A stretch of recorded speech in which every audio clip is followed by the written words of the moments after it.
Tes, oke. Oke. Assalamualaikum warahmatullahi wabarakatuh. Perkenalkan, nama saya Muhammad Amar Kurnia Widianto dengan NIM 24 dari jurusan Teknik Industri tahun 2021 dari kelas B, mata kuliah Kimia Dasar. Pada kesempatan kali ini saya ingin menjelaskan tentang materi pertemuan ke-9 tentang kinetika kimia bagian 1.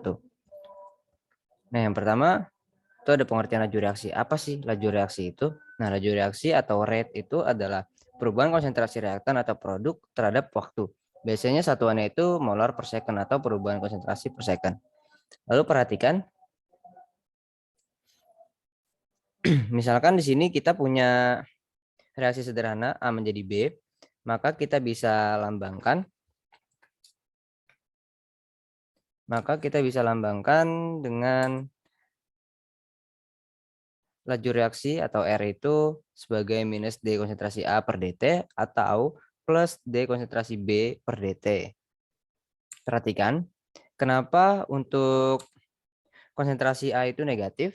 Karena A itu adalah reaksi. Tentu konsentrasi reaksi itu akan berkurang dengan berjalannya waktu karena dia dikonsumsi untuk menjadi B, yaitu untuk menjadi sebuah produk. Sedangkan konsentrasi B itu dilambangkan sebagai nilai positif karena jumlahnya akan bertambah. Jadi seiring berkurangnya konsentrasi A, maka konsentrasi B itu akan naik, akan terus bertambah. Jadi ini kita bisa sebut yang positif ini sebagai laju pembentukan B atau produk, lalu yang negatif ini kita sebut sebagai laju konsumsi A, reaktan atau reaksi. Lalu di sini tuh ada grafik. Jika kita gambarkan dalam bentuk grafik, kita akan mengetahui ada beberapa jenis laju, yaitu kita harus bisa membedakannya. Nah, ini misalkan yang saya tunjuk ini sebagai laju awal, karena laju pada titik 0.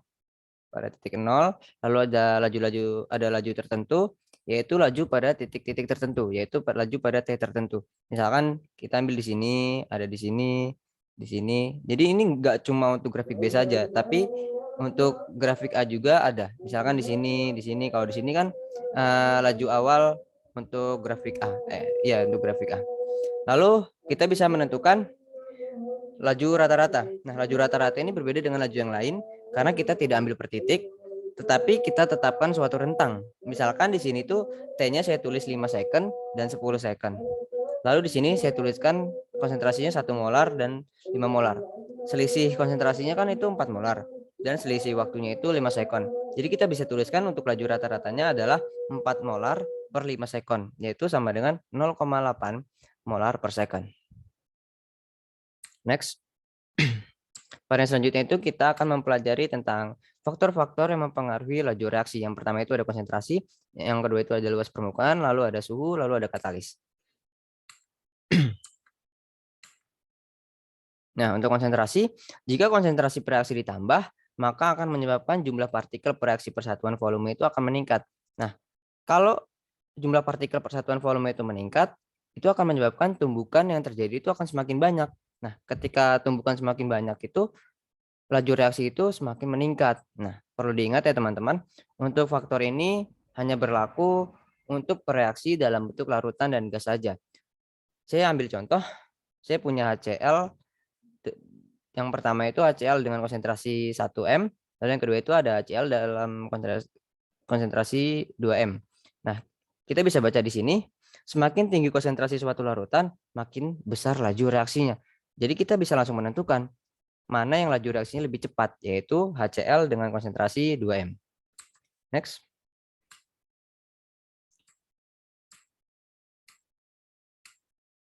Nah, itu yang berikutnya ada luas permukaan. Faktor ini khusus untuk reaksi zat padat saja. Makin luas bidang sentuh zat padat, maka makin banyak jumlah tumbukan yang akan terjadi, sehingga laju reaksinya akan semakin cepat. Nah, di sini itu ada triknya, makin halus atau makin kecil ukuran partikelnya, maka makin luas bidang sentuhnya. Nah, ketika makin luas bidang sentuhnya itu, maka laju reaksinya akan semakin cepat. Nah, di sini saya punya contoh, saya punya gula batu dengan massa 10 gram, saya bandingkan dengan gula pasir yang berbentuk butiran, itu massanya sama 10 gram, ingin saya larutkan dalam air, jumlah airnya sama. Nah, kita dapat mengatakan bahwa gula Dengan gula yang bentuknya butiran atau pasir ini akan lebih cepat larut dibandingkan gula batu. Karena gula yang bentuknya butiran ini luas permukaan bidang sentuhnya itu besar.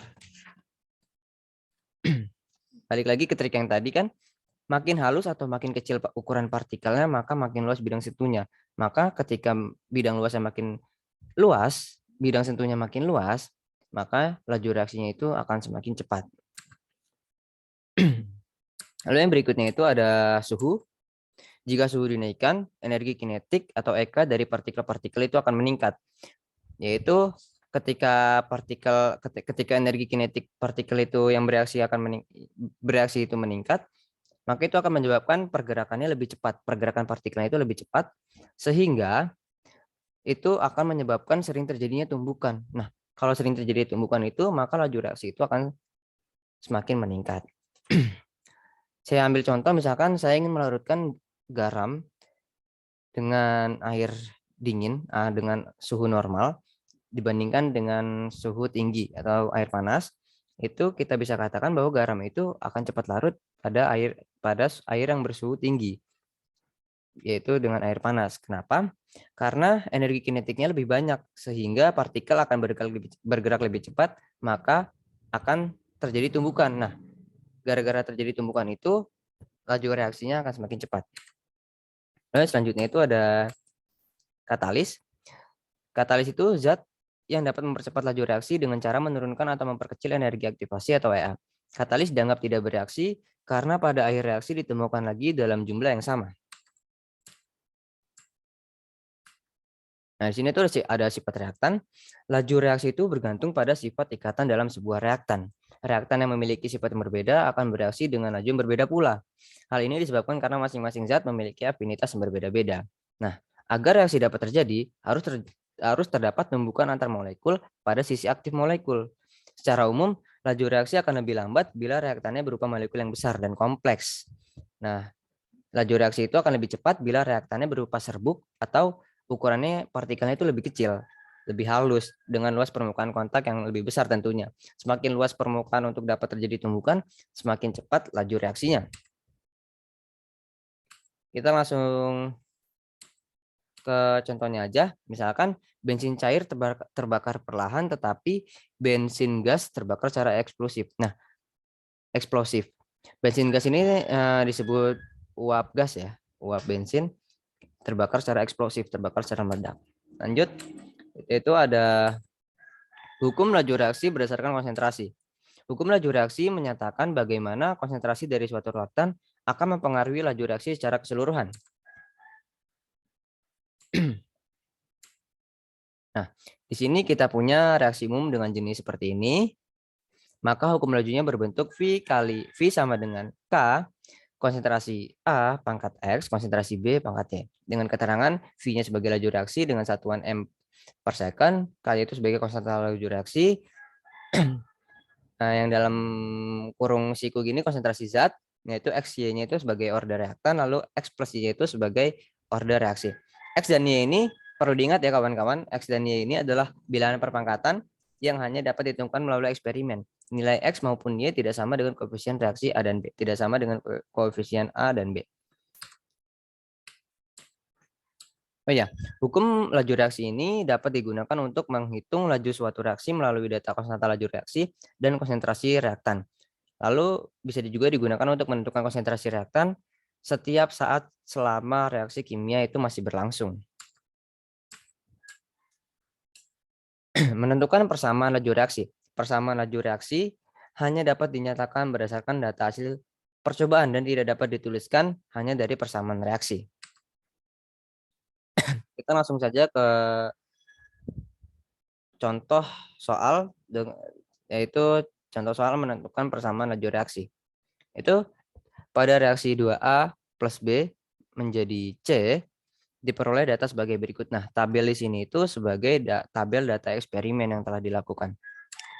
Tabel data eksperimen yang ya itu tadi sebagai syarat untuk menentukan persamaan laju reaksi. Nah, di sini yang ditanya itu yang A itu order reaksi, yang B itu harga tetapan reaksi atau K-nya, yang C itu persamaan laju reaksinya. Nah, untuk yang A ini kita dapat menentukan persamaan laju reaksinya seperti ini. Lalu untuk mencari orde A atau X, yaitu dengan cara membandingkan konsentrasi B yang sama. Ya, kita bisa lihat di sini konsentrasi B yang sama itu 0,4. Itu terdapat pada data 2 dan 3, yaitu tinggal kita bandingkan saja data 2 dengan data 3. Kita masukkan angkanya, kita masukkan rumusnya. K ini kita bisa coret karena dia merupakan tetapan reaksi, kita bisa coret. Lalu untuk konsentrasi B yang sama ini kita bisa coret juga karena nilainya sama-sama. Jadi dia bisa dicoret. V2-nya 0,08, V3-nya 0,032, lalu kita dapat 1/4 sama dengan setengah pangkat X. Nah, jangan lupa X-nya ini masih tetap ikut ya. Nah, kita bisa menemukan X-nya itu sama dengan 2.